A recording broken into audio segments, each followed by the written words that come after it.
तज्ञांचा सल्ला घेऊ शकता।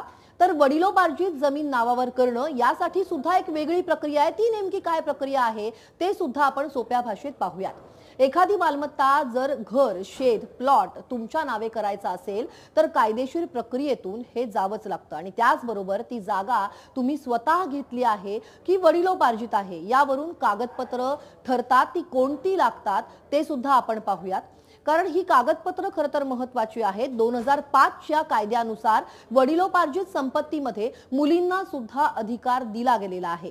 त्यामुळे त्या प्रकारे त्याचं वर्गीकरण केलं जातं।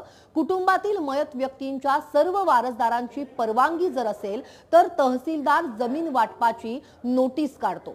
तहसीलदारांनी ही नोटीस काढणं अत्यंत गरजेचं आहे आणि त्यासाठी सगळ्यात आधी जमीन महसूल कायदा 1966 कलम 85 अनुसार 7/12 उतार्यामध्ये नाव लावण्याकरता तहसीलदाराकडे